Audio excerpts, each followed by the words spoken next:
Alfred Nobel നിങ്ങൾക്കറിയാം ആരാണ് എന്നുള്ളത്. ഈ നൊബേലിൻ്റെ പേരിലാണ് നമ്മൾ നോബൽ സമ്മാനം ഉള്ളത്. അതായത് അദ്ദേഹത്തിൻ്റെ 128ാമത് ചരമവാർഷിക ദിനമായിരുന്നു ഇന്നലെ.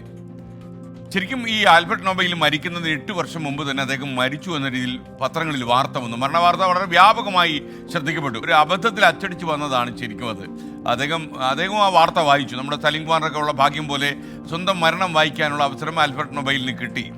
അദ്ദേഹത്തിന് എന്ന് പത്രം വിശേഷിപ്പിച്ചത് മരണത്തിൻ്റെ വ്യാപാരി എന്നായിരുന്നു. കാരണം എന്താ, ഈ ഡൈനാമൈറ്റ് കണ്ടുപിടിച്ച ആളാണ് അദ്ദേഹം. അതിലൂടെ അദ്ദേഹം കോടികൾ സമ്പാദിച്ചു.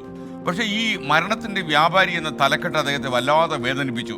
അദ്ദേഹം മനസ്സിലാക്കിയ ഒരു കാര്യം, തനിക്ക് കോടികൾ ഉണ്ടായെങ്കിലും ലോകത്ത് വിനാശം വിതയ്ക്കുന്ന സ്ഫോടക വസ്തുക്കളാണല്ലോ താൻ കണ്ടുപിടിച്ചെന്ന് ഓർത്തപ്പോൾ അദ്ദേഹത്തിന് ദിവസങ്ങളോളം വ്യക്തിപരമായ വലിയ വേദന ഉണ്ടാക്കിയത്.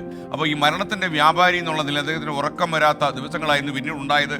അങ്ങനെയാണ് അദ്ദേഹം ഈ എങ്ങനെയെങ്കിലും പണം ഉണ്ടാക്കിയാൽ പോരാ എന്നൊരു തോന്നൽ അദ്ദേഹത്തിൽ രൂഢമൂലമാകുന്നത്. അങ്ങനെ ഒരു രാത്രി അദ്ദേഹം തീരുമാനിക്കുന്നു, നാടിന് ഗുണം വരുന്ന എന്തെങ്കിലും ചെയ്യണം. വിനേശകാരിയായ വിസ്ഫോടനം നടത്തുന്ന ഡൈനമിറ്റ് അല്ല നമുക്ക് വേണ്ടത്.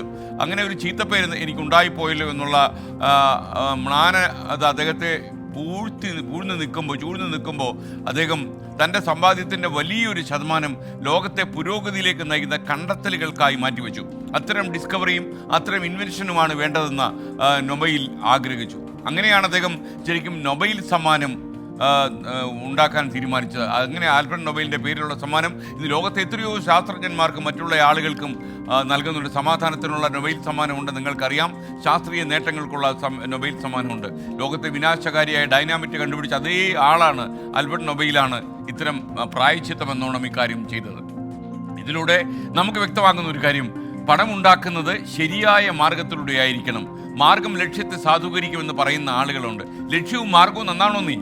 മാത്രമല്ല, നമുക്ക് കോടീശ്വരനാകാൻ താല്പര്യമുണ്ടെങ്കിൽ സഞ്ചരിക്കുന്ന വഴിയും കൃത്യമായിരിക്കണം. അപ്പോൾ മാർഗം ഒരിക്കലും ലക്ഷ്യത്തെ സാധൂകരിക്കില്ല. അതായത് എൻഡിനെ മീൻസിനെ ജസ്റ്റിഫൈ ചെയ്യത്തില്ല എൻഡ് എന്നുള്ളതാണ് ഞാൻ പറയുന്നത്. അതായത് നിങ്ങൾ സഞ്ചരിച്ച വഴി തീർച്ചയായിട്ടും പ്രധാനപ്പെട്ടതായിരിക്കണം.